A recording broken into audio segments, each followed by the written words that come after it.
Yo, what's up everyone, and welcome to episode 16 of Mundo's news program. I'm recording this on October 4th, 2023. I'm your host, Mundo Carrillo. I hope you guys are doing well. Me, I've been doing fine, hanging in there.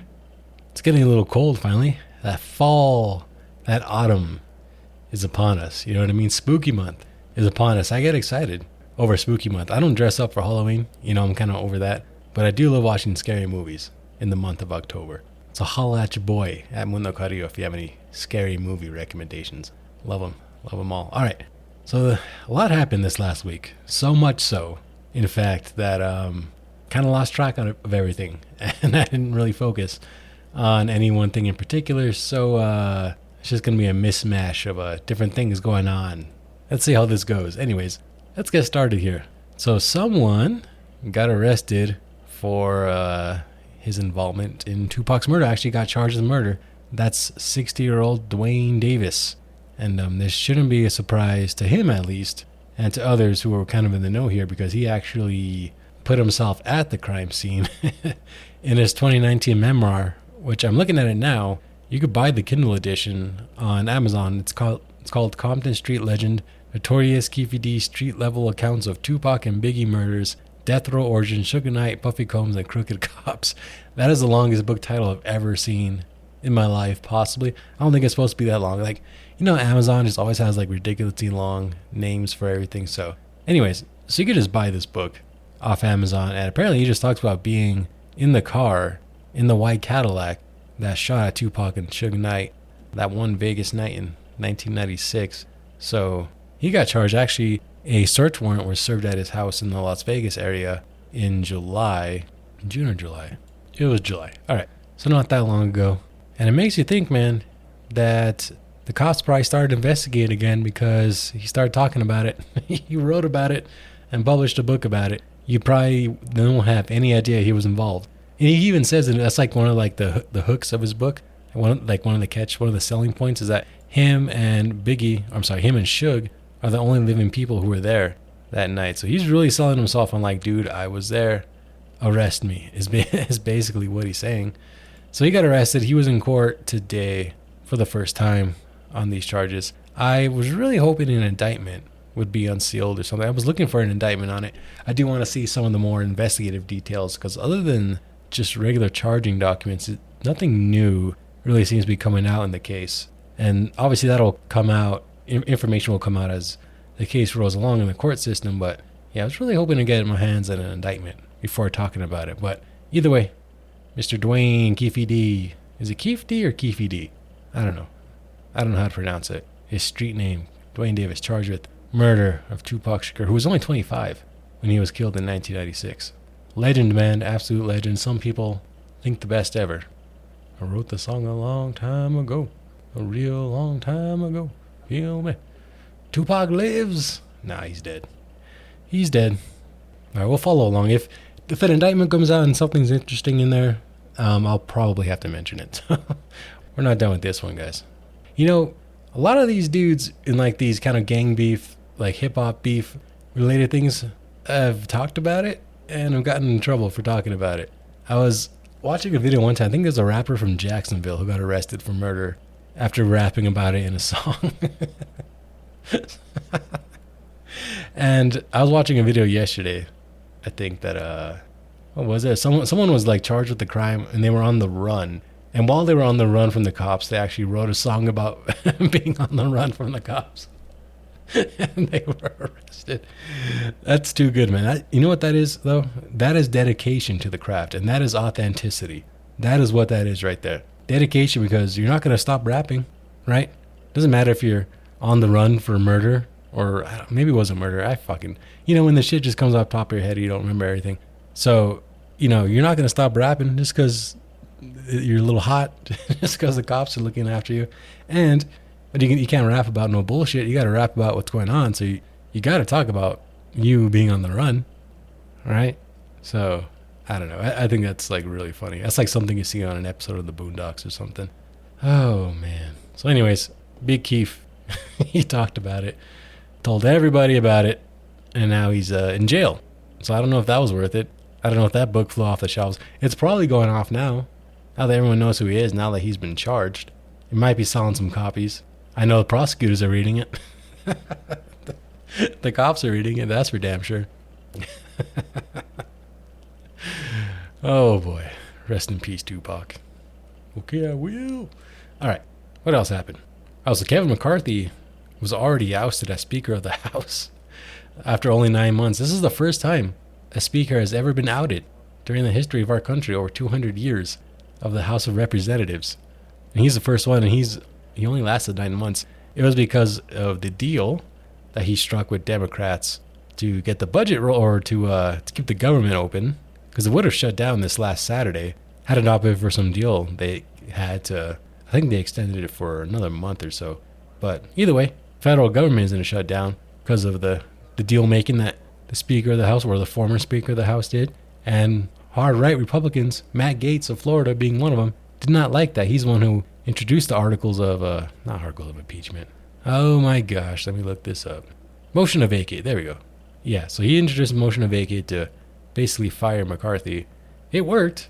All the Democrats were on board. They could have saved him. They didn't want to. They kind of just let it happen. And the Republicans, they voted him up. So, yeah. Interim Speaker Patrick McHenry of North Carolina takes over as they search for a new permanent one. So, yeah, just complete disarray from our politicians there.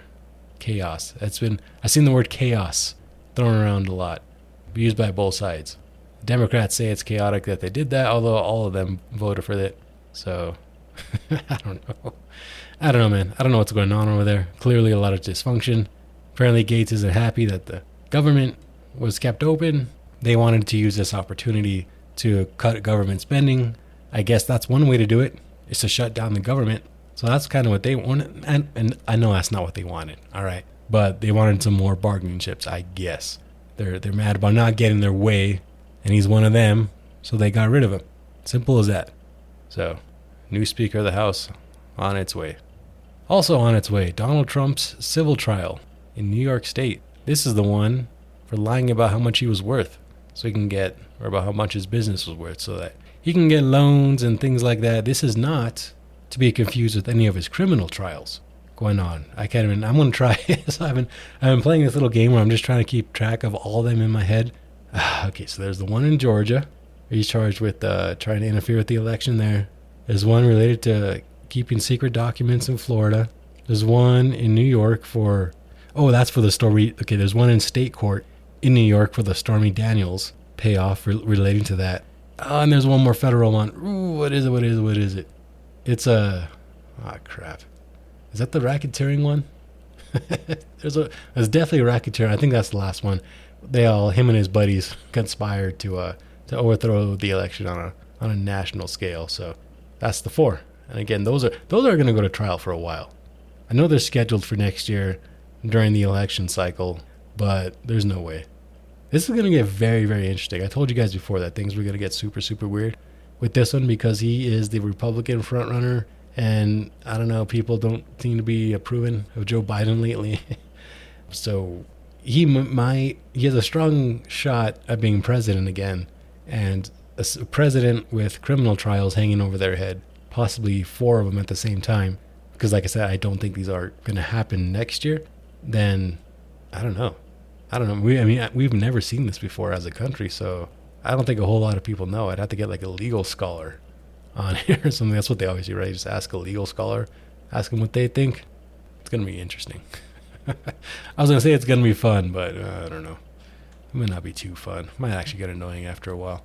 Anyways, this trial is expected to last 4 weeks or so. It's going to be a long, boring trial. These, just boxes and boxes of documents. These financial trials, they're not too fun. I know it sounds tacky to say, not as fun as a good old-fashioned murder trial or something like that. You don't get the emotions. You don't get the real good stuff. This is boring financial stuff. But we'll be following along nonetheless. I don't know. I take that back. Actually, now that I'm thinking about it, these trials, if these criminal trials actually go to trial, which who knows, we might squeak some plea deals out of that, especially out of those interference ones, but those might be the trials of the century. I know the OJ trial was huge. That was a murder trial, right? These may actually be bigger. These may be the trials of the millennium. Okay, so we'll keep an eye on all that. Donald Trump keeps finding his way into this podcast.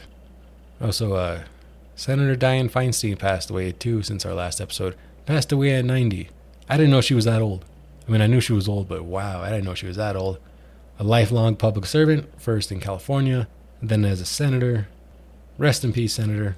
I know I made fun of you a lot for your staff basically doing the weekend at Bernie's thing and telling you how to vote, and you should have resigned a while back, but nonetheless, thank you for your service. Rest in peace.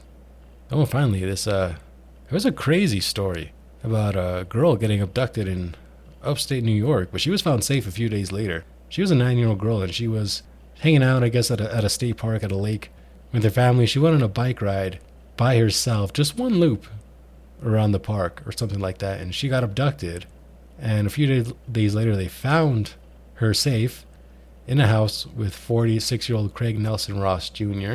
And crazy stuff, though. Actually, how they found him was that he wrote the family a ransom note, and they used the DNA, they used the fingerprints rather from that note. They matched it to an arrest that Ross had back in the day for a DWI or some shit like that, and they popped his ass. Isn't that crazy?